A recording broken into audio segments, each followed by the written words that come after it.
Why you must stop being the nice guy. There is a difference between the stereotypical nice guy and the authentic nice guy. The term nice guy is generally used in a twofold manner. It is used to indicate a positive, non-confrontational, honest, loyal, supportive, respectful, courteous gentleman, or can mean a negative person who is unassertive, dubious, and does not express his true feelings. Being a nice guy can only take you so far, especially if the goal for being that nice guy is to pursue some personal and selfish agenda. Here I intend to show you why I think being a nice guy isn't the best way to go after all.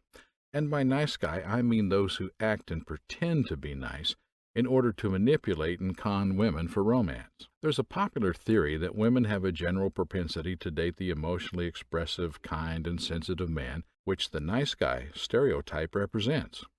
It's a safe idea to acknowledge that another theory suggests that given a choice, women would rather go for the brute macho as opposed to the nice guy. It is also a general fact that women do not take kindly to such theories. Nonetheless, they have their place in society and are worth attention. Being an original stereotypical nice guy does not mean only badly impacting relationships with the ladyfolk. It impacts how this kind of guy relates and associates at every other level. A career hinged on being a nice guy is difficult to sustain. A business is difficult to maintain and is soon failing. Let's look at 4 reasons why I believe that being a nice guy is bad and isn't the best way to go. Number 1. Going all out for what you want becomes difficult to impossible. Being a nice guy is not a good thing. It is an impediment to reaching out for what you want in life. Being nice takes the desire and drive to compete and go hard for what you want because of the fear of hurting someone else. I once had a high school mate who was a really nice guy and was so into a certain girl, but instead of doing something about how he felt for the girl, the guy spent a whole academic year complaining and babbling from afar that she dated another guy who was not good enough for her because he was a nice guy, and wondered why the girl didn't like him. That experience taught me that being a nice guy is not good enough, and that no one in this life owes the nice guy anything. Being a nice guy and sitting simply doing nothing never gained anyone anything. Being a nice guy should never be the guise for going out to get what you want, because life will never hand over a thing just because you are a nice guy. Number 2, nice guys are not courageous enough to admit desires. It is an interesting theory, almost hard to believe, but yes, nice guys are ashamed to confess their true desires, probably for fear of being seen to have a different and independent opinion. Because of this reason, I always encourage others to take care of themselves and to worry first for themselves rather than pleasing others at their own expense. Being a nice guy here will hinder you from pursuing what is in your best interest, which could be learning a skill, doing what your heart desires, and so on. You have a passion for a hobby, say amateur astronomy, but because it seems a bit out of the ordinary, the nice guy will most likely shy away from admitting it and ultimately pursuing it. I think the way out is not to be shy, but to let things out. Don't play safe by only being the nice guy.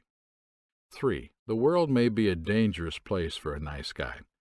Wise men in time and wise men now have reiterated that the world is not a playground, rather it is a battleground. Meditating on this statement alone should be clear enough to mean there is no place for being a conventional nice guy.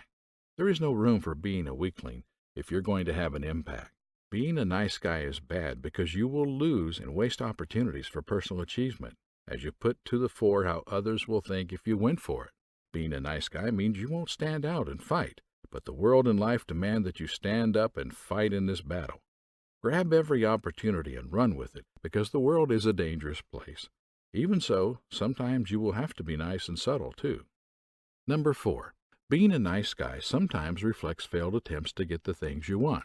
Please understand that the intention here is not to advocate for being an insensitive brute. I am trying to outline why the nice guy syndrome has led to failures in relationships, businesses, careers, and so forth. Now, nice guys often want something in return for being nice, and if that fails, they become frustrated. The nice guy does not understand that doing something nice for people does not obligate them to reciprocate. The nice guy thus becomes a doormat who never has an opinion because they feel having a voice isn't attractive to women. So it's better to pretend like everything is fine. The danger here is that the frustration will build up. Since there is no release, the end is seldom a pleasant sight. About women, there's some truth in the notion that just because a lady opts not to date a not-so-nice guy does not mean they only date brutes. Some girls just need someone who can be assertive and can firmly stand up to give direction. However, there is a thin line between being a brute macho and being the gentleman who cares and loves enough. Being a nice guy does not mean letting her walk all over you.